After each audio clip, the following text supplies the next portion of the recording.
Salve, salve, galera, uma boa tarde para você. Está começando o Ao Vivaço, o programa Hora do Esporte, aqui na tela da TV Câmara de São José dos Campos, canal 12.3 em TV aberta, além do canal 7 da NET 9 da Vivo TV. Estamos também na internet em câmarasjc.sp.gov.br e também no youtube.com/câmarasjc. Eu sou Vieira Júnior, vou com vocês nesta terça-feira até às 3 da tarde, trazendo as principais informações do esporte aqui da nossa cidade. E aqui comigo ele, jornalista, repórter esportivo, torcedor do Marrocos, meu caro Bruno Castilho. Tudo bem, Brunão? Boa tarde. Boa tarde, Vieira. Boa tarde a você aí de casa. É, como sempre, um prazer inenarrável estar com você em mais uma Hora do Esporte, agora cada vez mais perto do Natal. E o nosso Marrocos da Massa amanhã, vai que vai. Amanhã acho difícil passar pelo Mbappé, mas quem sabe, né? Imagina uma zebra. Marrocos e Croácia na final. A final mais sem sal de toda a história da Copa do Mundo. Mas seria uma das mais comentadas devido à zebrice, se isso acontecesse, né? Seria histórico para uma Copa histórica, por acontecer onde aconteceu, por acontecer nessa época do ano, perto aí do Natal. E uma final histórica aí, né? É verdade. Vamos aguardar para ver o que vai acontecer. De antemão, já peço desculpa para você, telespectador. Você vê que eu estou meio afônico, a voz está falhando. A gente vai levando do jeito que dá, tá certo? Aqui com a gente também na Hora do Esporte, o nosso querido Luiz Fernando, nosso tradutor de Libras, santista apaixonado, aquele soquinho maroto. Opa, quase que eu dei um croque nele. Agora sim, o soquinho maroto. Vai ser papai, Luiz, hein? O homem é um coelho. E olha só, no sábado passado, o São José foi até a capital e enfrentou em um jogo treino a Portuguesa, a nossa lusa querida, time que voltou à Série A do Campeonato Paulista. A movimentação terminou empatada em 0-0. E esse, Brunão, é o segundo jogo treino da equipe antes da Portuguesa. O time do técnico Max Santos, que estará com a gente na próxima terça-feira, recebeu o Hortolândia, que é um time que está na Bezinha, e Bezinha, que é a quarta divisão do futebol paulista, como diz o Walter Vicente, fica perto da quinta dos infernos. O time venceu o Hortolândia por 2-0. É o São José se movimentando, hein, Brunão? É, resultados à parte, né? Acho que resultado nesses jogos treinos, nesses testes, nem contam muito. O que é importante mesmo é colocar o pessoal, a rapaziada, para jogar, para, como a gente diz, né, esticar as canelas aí, para soltar a musculatura, né? E ter, para o Max Sando aí ter uma noção, né, do que ele tem de peça, do que ele pode usar, de como que ele pode usar, de qual tática, qual variação tática que ele pode usar do time, né? E esse time da Portuguesa, fazendo um parênteses aí, pelo que eu tenho acompanhado, parece um sub-40, né? Um time velho, Fernando Henrique, Pará, enfim, tantos outros aí que já rodaram bastante aí. O time da Portuguesa parece que o torcedor não está gostando muito, não. É, tem que haver uma mescla, né? A gente sabe que, ainda mais um paulistão da Série A, o nível é um pouco maior do que em relação à Série A3, por exemplo. Se você não mesclar com jovens talentos aí, com o pessoal mais experiente, você pode ter problemas lá na frente. Você tem a experiência, mas de repente você vai jogar partidas 4 horas da tarde, com esse calor de janeiro, por exemplo, que é quando acontece o Paulista, janeiro e fevereiro, os caras vão morrer. Então tem que haver uma mescla. Mas a Portuguesa que cuide do seu Canindé e a Águia do Vale cuida do seu Martins Pereira aqui. São José, eu acho importante realmente fazer essa movimentação. Você bem falou, esticar as canelas, o Max Sando poder testar variações técnicas e táticas, até conhecer mais as características de cada jogador. Esse jogador, ele é um zagueiro, mas ele sabe sair jogando. De repente eu posso aproveitar ele como volante. O lateral é um cara que apoia mais. Não, esse aqui é um cara que é mais defensivo. E assim você vai observando melhor as características de cada jogador. E isso é importante justamente nesses jogos treino, né, Bruno? E muitos desses jogadores ele já conhece por ter jogado junto no São Caetano, ou por ter indicado, enfim. Mas alguns talvez tenham vieram de outros campeonatos, né, que estavam jogando no Campeonato Goiano, no Campeonato de outros estados. Então, assim, você ter uma unidade, né, que a gente sempre falou e falou até do vôlei, né, ter esse time, esse entrosamento do time é importante, e esses testes agora de final do ano servem para isso, né? Então, jogos treinos aí são importantes para essa fase aí de preparação do time no campeonato. E o que a gente está vendo é justamente uma mescla nessa equipe do São José, jogadores mais experientes e também alguns mais novos. E olha só, o São José anunciou mais 6 atletas para a temporada 2023. Desta vez foram apresentados um goleiro, 2 laterais, um volante, um meia e também um atacante. Agora, o elenco do técnico Max Sandro conta com 24 atletas confirmados. Vamos ver quem são os novos contratados? Solta, querido Piteco! Caio Monteiro é goleiro, tem 21 anos e se formou na base da Ponte Preta. Se profissionalizou no Futebol Clube Alverca, de Portugal. Matheus Pimentel é lateral direito, tem 23 anos e subiu à Série A1 do Campeonato Paulista com o São Bento de Sorocaba em 2020. Seu último clube foi o SCA Brasil. Outro lateral direito que chegou é Vicente de Paula, de 26 anos. Seu último time foi o Sertãozinho e ele também tem passagens pelo futebol ucraniano e albanês.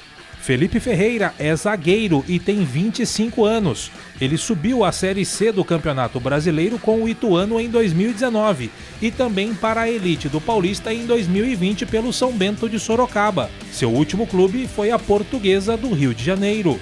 Davi Lucas é volante, tem 24 anos e esteve na base do Juventude no Rio Grande do Sul, além de possuir uma experiência no futebol português. Em 2022, defendeu o Osasco Audax. Kaique Virgílio tem 26 anos, fez toda a formação de base no Corinthians. Também tem passagens no futebol uruguaio e japonês, bem como no Santos Sub-23. Seu último clube foi o Avenida do Rio Grande do Sul, onde subiu à primeira divisão estadual neste ano. Brunão, chegou o Davi Lucas, não é o filho do Neymar, né? Nem parece com ele. Mas o São José a gente viu aí, né, pelo menos por currículo, alguns jogadores de nome assim, talvez o torcedor conheça um ou outro, eu não conheço, para mim. Lucas Sursim. Não, só esse. E mais pela bola do pai dele do que pela própria futebol que ele apresentou. Mas de nome a gente não conhece muito, né, os jogadores, mas por currículo, né, esses jogadores parecem experientes. Tem um que subiu com o Ituano, subiu com o São Bento.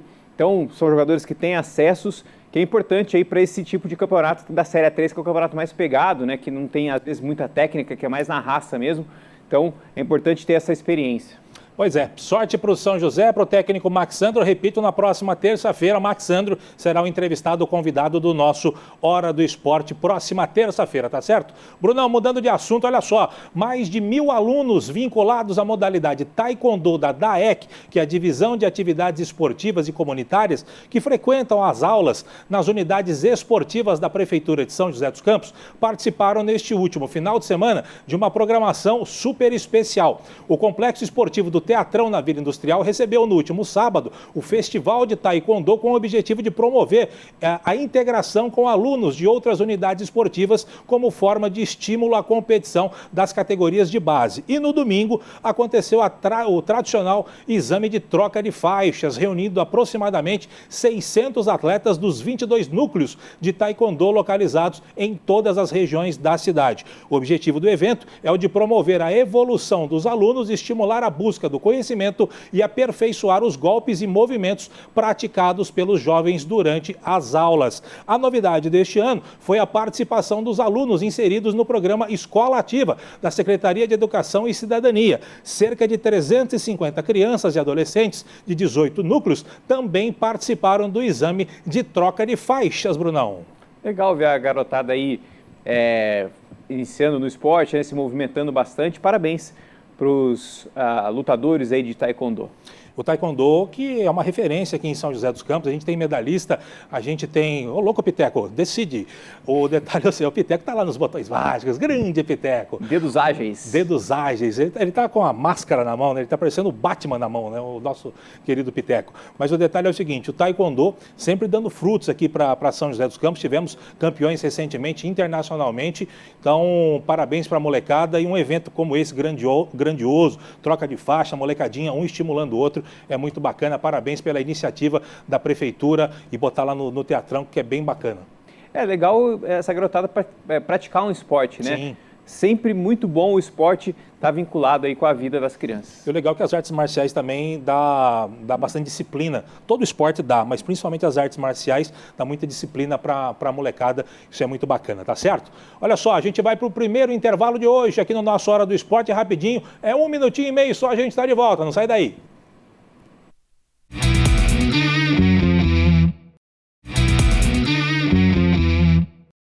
Muito bem, estamos de volta com a Hora do Esporte aqui na tela da TV Câmara de São José dos Campos. Brunão, São José Basquetebol, tomou um susto, Brunão. São José Basquetebol entrou em quadra no último sábado pela 12ª rodada do primeiro turno do NBB 15. O time joseense foi até São Paulo, no ginásio Henrique Vila Boim, para encarar o Pinheiros da capital, em uma partida entre duas equipes que estão ali na parte intermediária da tabela. E quem levou a melhor foi o Pinheiros, que venceu pelo placar alto, em 98-90. Essa é a terceira derrota consecutiva do técnico Sebastião Figueiredo. Perdeu para o Brasília em casa, Flamengo em casa e agora o Pinheiros, Brunão. 3 derrotas consecutivas. Essa derrota aí, o time do Pinheiros, eu não sei de elenco como tá, mas é um adversário já tradicional do São José, né? Já disputaram até título essas duas equipes. É uma derrota por ser fora de casa, entre aspas, normal, né? E tendo o placar aí, né? Não foi um placar de chupetinha, como a gente brinca aqui, foi um placar até expressivo e mostra que o jogo foi disputado também, né? Então foi aberto para os dois lados. É ruim porque o São José já vinha dessa derrota do Flamengo, que era uma derrota normal, apesar de ter sido em casa. Para o Brasília também, que é um adversário tradicional aí do São José, mas a gente ficou nesse sentimento de poderia ter vencido em casa, e essa derrota agora para o Pinheiros também fora de casa, que entre aspas pode ser considerado normal. Pessoal que trabalha diretamente com basquete, você está vendo imagens aí soltadas pelo nosso querido Piteco, você viu ali também, esse é o Arthur Pecos, você está vendo aí, jogada do Pinheiros, enfim. Mas o pessoal costuma dizer, Brunão, que a equipe de basquete, no basquete brasileiro, que é uma realidade diferente do NBB, por exemplo, até porque lá são 4 tempos de 12, aqui são 4 tempos de 10, o pessoal diz que dificilmente uma equipe que toma 80 pontos consegue vencer a partida. Ali as duas equipes tomaram mais de 80 pontos. Você viu com o placar alto, 98-90. Então, mas se você tomar mais de 80 pontos, realmente dificulta muito para você conquistar uma vitória, sem contar, por exemplo, prorrogação. Mostra que o jogo foi aberto, mostra que os ataques prevaleceram em relação à defesa, mas para quem gosta do basquetebol, ver um jogo com bastante ponto assim é bem interessante, né, Bruno? Para os americanos, os americanos que dizem que não gostam do soccer, porque às vezes sai 0-0, né, os jogos. Uhum. Então, para quem gosta aí para os americanos, se um americano tivesse lá ou viesse assistir só esse jogo, teria aprovado. Com certeza. E olha só, o basquete é muito voltado em cima de números. Vamos dar números para essa partida. São José 90, Pinheiros 98. Primeiro quarto vencido pelo Pinheiros 27-21. Segundo quarto, vitória do São José 28-25. O jogo foi para o intervalo com 3 de vantagem a favor do Pinheiros, 54-49. Terceiro quarto, nova vitória do São José, agora por 20-19. O jogo foi com apenas 2 pontos de diferença para a equipe do Pinheiros, 71-69. Aí no último quarto deu uma desandada, nem tanto assim, né? Mas uma vitória do Pinheiros por 27-21, placar final 98-90. Destaques da partida pelo São José: Figueiredo, cestinha da partida, 24 pontos, 1 rebote e 5 assistências. Arthur Pecos, 15 pontos, 6 rebotes, 7 assistências. E o Ed, 13 pontos, 4 rebotes e 1 assistência. Pelo lado do Pinheiros, o Mumford, 26 pontos, 7 rebotes, 2 assistências. O Diallo, 18 pontos, 4 rebotes e 2 assistências. E o Jefferson William, ex-jogador de São José, um bom tempo atrás, naquele time fantástico de 2012, 15 pontos, 4 rebotes, 1 assistência. Antes de acabar o ano, Brunão, São José terá o Paulistano fora, que é na próxima sexta-feira, depois São Paulo, outro jogo fora, fecha o ano depois do Natal, entre Natal e Ano Novo, recebendo Franca e Rio Claro, jogos difíceis para o São José pela frente. Pois é, essa é uma sequência difícil aí de jogos pela frente, tanto porque são adversários tradicionais, 2 aí fora de casa, né, o paulistano principalmente é muito difícil, e pega 2 jogos em casa aí que, apesar de ser adversários tradicionais, São José tem que vencer aí para não ficar com essa 5, seriam 7 caso perder, né, 7 derrotas seguidas. Sim. Seria uma coisa muito ruim para a equipe. Aqui, teoricamente, o paulistano é um adversário mais ou menos pau a pau. São Paulo está um pouquinho acima, Franca está bem acima, jogo difícil. Aí o Rio Claro é um time que está abaixo do São José, de repente dá para igualar as ações. Vamos ver a classificação? Piteco, solta para a gente aqui a classificação do... Não, senhor. O Piteco está com dedos nervosos. Agora sim, grande Piteco. Foi rápido, hein, Piteco? Olha lá, o líder Franca, segundo o Flamengo, terceiro São Paulo, Corinthians, quarto, seriam os 4 classificados já para a fase, os playoffs de quartas de final vão direto. Do 5º ao 12º, entra para os playoffs de oitavas de final. Minas, Bauru, Pinheiros, Paulistano, São José caiu uma posição, estava em oitavo, caiu para nono agora o São José com 41,7% de aproveitamento. Caxias, Unifacis e Brasília, esses seriam os 12 classificados à próxima fase. O outro lado da tabela, o finalzinho da tabela, tem aí, Piteco? Tem ali, ó. Estariam fora da disputa em playoffs. Pato Basquete, Basquete Cearense, União Corinthians, Rio Claro e Cerrado Basquete, essa classificação atualizada do NBB. Alguns times jogaram 12, outros 11, outros 10, mas mais ou menos ali dá para você ter uma noção de como que está o basquete brasileiro dentro do NBB, que é o maior campeonato brasileiro de basquete da atualidade. Basquete, mais alguma coisa, Brunão? Fecha a conta e passa a régua. Fecha a conta e passa a régua.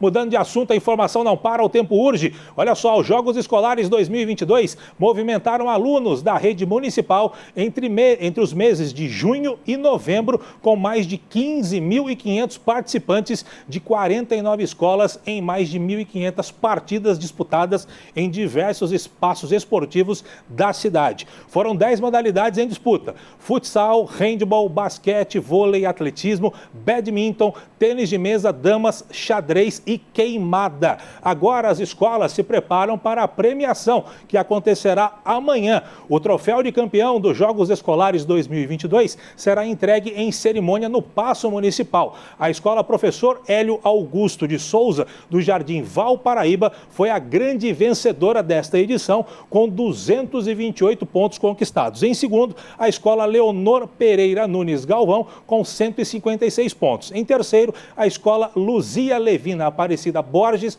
com 132. Na quarta posição, a escola Jacira Vieira Baracho, com 92 pontos. E as unidades Antônio Palma Sobrinho e Mercedes Carnevale Klein, ambas com 86 pontos, ficaram na quinta posição. Meu caro Brunão, olha só, segundo a equipe técnica, esqueci ali, ó, segundo a equipe técnica, os Jogos Escolares são de grande importância para a rede municipal de ensino, com incentivo à prática esportiva, vivência de esporte competitivo e formação de valores e atitudes como trabalho em grupo, disciplina, respeito, entre outros. Esses joguinhos são muito bacanas, né, Brunão? São muito bacanas, eu, quando estava na época de escola, também gostava muito de praticar esportes. Não só o futebol, mas todos os outros esportes que dava para a gente praticar. Então, parabéns para quem participou aí, né? E no próximo ano a gente tem mais. Muito competitivo e é muito bacana realmente esses joguinhos. Quem teve a oportunidade de estar inserido nesse contexto, tanto participando como técnicos, professores e as escolas vão torcer, é muito bacana realmente. E aquele negócio que a gente falou do taekwondo, tira a molecada de fazer bobagem, ficar voltada no esporte, independente de ganhar ou perder, o importante é estar inserido no esporte e esses joguinhos fazem isso. Muito bacana. E olha só, 15.500 alunos envolvidos, então é muito bacana. Brunão, a gente vai para o segundo e último intervalo de hoje no nosso Hora do Esporte, também é rapidinho, 1 minuto e meio, eu estou de volta, não sai daí.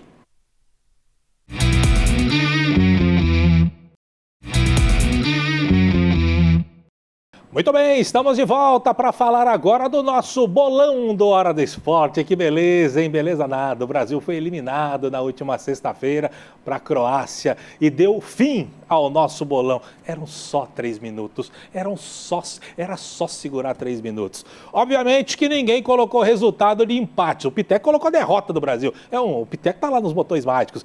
Ele colocou vitória para a Croácia, é um azedo. E olha só, o placar final praticamente não mudou. Vamos ver como é que ficou o nosso bolão. Coloca aí, Matheus, o nosso Piteco, os nossos resultados. Resultado da Croácia, o jogo foi 0-0. Olha só, o Marcelão colocou 2-1 Brasil, Matheus 3-1, 2-1, 2-0, 2-1, 2-0, 2-0, 3-0. Ó, o Piteco, cadê o Piteco aqui? 2-1 para a Croácia, é um brincalhão, o nosso querido Piteco. Eu coloquei 1-0 e o detalhe é o seguinte, ó. Finalizado o nosso bolão, Marcelo, o nosso Matheus e o nosso Krigor, que está aqui no estúdio, foram os grandes campeões, 17 pontos cada um. E o Marcelo me perguntou qual é o prêmio por ser campeão. O prêmio é o apreço e o carinho do nosso telespectador. Parabéns aos vencedores. Parabéns. O nosso telespectador está aplaudindo vocês três pelo título do nosso bolão. Aí vem na sequência aqui, ó, o Mateuzinho deve estar em Nárnia no momento desse. O Bruno, nosso Israel, a nossa Rafael Pé Frio, nosso Luiz Fernando, o menino das Libras, Giovana, a nossa Isabela estava aqui até agora há pouco, Vieira subiu, estava na vice-lanterna, estava na lanterna, estava na vice, agora com esse resultado aqui, eu pulei para o terceiro de cabeça para baixo, Carolzinha e o nosso Piteco, o nosso engraçadão, Piteco ficou na lanterna, tá aí o nosso bolão era para continuar, né, Brunão? Era para a gente estar comemorando, expectativa para o jogo daqui a pouco, hein, Brunão? Era para a gente meter uns 2-0 contra a Argentina aí, o Messi expulso, aquela coisa maravilhosa. Mas, enfim, né, como você disse, era só segurar um pouquinho, era só jogar como time pequeno, time de várzea, chutando bola para o lado, dando dedão. Mas lições para serem aprendidas. Lições para serem aprendidas. Agora ficou bonita aquela imagem no final. O filho do volante da equipe da Croácia que foi lá. Todo mundo inicialmente achou que era uma criança que queria ficar perto do Neymar. Na verdade, ele foi lá consolar o Neymar, né? Naquele momento ali que o Neymar estava chorando copiosamente. Eu fiquei até com pena do Neymar. Eu sou um crítico do Neymar, você sabe disso. O pessoal que me acompanha sabe que eu sou um crítico do Neymar. Mas eu fiquei com dó do Neymar porque ele realmente se entregou. Principalmente nessa partida, ele avisou para o time que precisava segurar, jogar como time pequeno, como você falou, e acabou dando errado. Eu acho que o Brasil, subiu um saltinho do Brasil ali, a hora que fez o gol, achou que já estava classificado, não estava não? Não sei. Esse jogo não dá para explicar muito, né? O jogo da Bélgica, 4 anos atrás, dá para explicar. O jogo do 7-1 até dá para explicar, né, do jeito que... Não dá, isso aí não dá. Esse não dá. Então, esse dá para... Pela convocação do Filipão, pela convocação do Filipão, dá para explicar até. Mas... O Filipão fez M. Fez, acreditou que o Bernard ia pintar e bordar naquele jogo. O Bernard é no Pelé. E aí... Enfim. Aliás, força Pelé. Até o 7-1 dá para explicar, mas esse jogo especificamente contra a Croácia, assim, não, é uma coisa que não dá para explicar, infelizmente. Pelo que você está falando, esse jogo foi mais dolorido do que o 7-1? Você? É porque o 7-1, depois você vai olhar, você fala assim, puxa, Davi Luiz, né, com o capitão. Aí você olha o Dante, aí você olha os caras tabelando. Tragédia anunciada? Hã? Tragédia anunciada? Né? Quem acredita que Davi Luiz é zagueiro, não, assim, com todo respeito, não dá para levar a sério. Foi doído. Esse da Croácia também foi doído, hein? Pelo amor de Deus. Como é que não marca o Modric? Ô, Tite, como é que você não marca o Modric? Todo mundo sabe que a Croácia é o Modric mais 10. E o Modric, o time da Croácia recuava para tocar pro Modric. E o Modric lá, dominava, puxava, tocava de lado, passava o pé em cima da bola. E ninguém marca o Modric. Pelo amor de Deus, Tite. É uma desgraça. Mas, Brunão, mais alguma coisa da seleção brasileira? Nosso bolão foi divertido, né, Brunão? Foi divertido. Tirando o Piteco engraçadão, o restante foi bom. Não, mas até a parte do Piteco foi engraçado porque a gente sabia quem seria o último colocado de antemão. E ele ainda conseguiu pontuar alguma coisa naquele jogo contra o Camarões lá, que só ele acertou que o Camarões iria ganhar o jogo. Mas toda a Copa do Mundo é interessante, é legal. E tem essas coisas da Copa do Mundo, né, dos bolões que animam as empresas, as firmas, que é muito bacana. Aliás, daqui a pouco a gente vai trazer uma matéria na quinta-feira bacana. Você vai num bar croata, daqui a pouco fazer uma matéria para ver justamente o jogo entre Argentina e Croácia e ver um croata de verdade que mora em São José para ver as reações dele, não é isso? Vou aproveitar aí a matéria para assistir o jogo também, né? Dar aquela desculpa de assistir o jogo. E aí na quinta-feira a gente traz aí todas as emoções ao lado de um croata. Verdadeiro croata. Verdadeiro croata. Vamos ver, vai ficar muito bacana essa matéria quinta-feira aqui no Hora do Esporte. Brunão, para a gente fechar o Hora de hoje, falando agora de vôlei, o time do Farmaconde de São José foi até o ginásio do Galegão, em Blumenau, enfrentar os donos da casa pela 9ª rodada da Superliga Masculina de Vôlei. E deu bom para o time do técnico Carlos Schwank, hein, que venceu a partida por 3-1, com parciais de 23-25, 25-20, 18-25 e 18-25. Resultado manteve o São José no G8 da competição, Brunão. Blumenau é muito longe, fica longe do raio aí do pé frio da nossa querida Rafael. Graças a Deus. E acabou o São José aí confirmando a nossa teoria do pé frio, vencendo aí o jogo. Uma importante vitória para o São José, que busca aí essa vaguinha na próxima fase, depois de perder o ponto, depois de tudo que aconteceu. O São José tem que se recuperar aí e essa vitória é um importante passo para essa recuperação na tabela. Você vê que a Rafa esqueceu do jogo, ela nem viu pela internet nem nada, deu bom, né? Pois é, ficou longe do raio aí de ação desse pé frio. Se fosse em Taubaté o jogo, acho que atingiria um pouco lá, mas como é outro estado, aí já não pega. O Carlos Schwank me perguntou, ele ligou para mim e falou assim, sexta-feira vai ter jogo contra o Minas, a Rafa vai? Eu falei, não vai. Eu falei, graças a Deus. Vamos dar uma olhadinha aqui. Ô, Piteco, coloca pra gente aí os jogos da 9ª rodada. Eu sei que vai dar um trabalho pra você tirar isso daí. Não espera acabar não, Piteco. Aê, meu Eu ouso dizer que se for um jogo contra o Cruzeiro, que é o time mais difícil do campeonato, se a Rafa não for, é capaz do São José ganhar. Eu não tenho dúvidas disso. O nosso Piteco está impressionante. 9ª rodada, no dia 17/11, jogo antecipado, o Guarulhos já havia perdido em casa para o Cruzeiro 3-0. No dia 7 também, jogo antecipado, o América perdeu em casa para o SESI 3-1. Dia 8, Araguari recebeu o Brasília e venceu. O São José venceu o Blumenau fora de casa. No dia 9 de janeiro tem Minas e Rede Cuca. No dia 12 de janeiro tem Suzano e Campinas. Lembrando que Campinas, Minas e o Cruzeiro estavam jogando o Mundial de Clubes, por isso essa tabela meio atrapalhada aí em termos de datas. Coloca a classificação pra gente, Piteco, por favor. Cruzeiro líder, SESI segundo, Campinas, Minas, Suzano, Blumenau, Guarulhos e Farmacon de Vôlei São José. Olha a importância da vitória do São José justamente para cima do Blumenau. Se o Blumenau vence, ele poderia subir pelo menos para 16 ou 17 pontos, dependendo de como foi a vitória. E aqui o São José ficaria com 9 pontos, ou de repente subiria para 10, dependendo se a partida terminasse 3-2 para um dos lados. E o importante é que o Araguari também está coladinho com o São José. Vitória mais do que importante para o São José, Brunão. Vendo a tabela, né, como eu disse, então foi importante essa vitória aí para o São José encostar um pouco mais o Blumenau, principalmente. Brunão, parabéns para você mais uma vez, belo programa hoje, daqui a pouco você vai sair correndo, você vai lá para o bar croata, não beba, você estará em serviço, coma só um bistecão lá, não sei se tem bisteca na Croácia, mas coma o prato típico lá e nos conte na próxima quinta-feira. Abraço, até quinta. Um abraço, até quinta-feira, estarei aqui de volta com os pés molhados, com os pés secos, de qualquer jeito, estarei aqui de volta mais uma Hora do Esporte. E fica uma dica para você, você vai começar o programa na próxima quinta-feira e vai se despedir do programa em croata, se vira para aprender. Grande abraço, Brunão. A gente vai chegando ao final do nosso programa de hoje, agradecendo a sua audiência, a sua paciência. Você fica agora com o programa de Bem com você, com a bela, com a estonteante, com a sensacional, a nossa querida Gisele Lopes. Luizão, aquele abraço, hein? Quase que eu dou outro croque no seco, só um soquinho. Grande Luizão, de minha parte, grande abraço, até quinta. Tchau, tchau.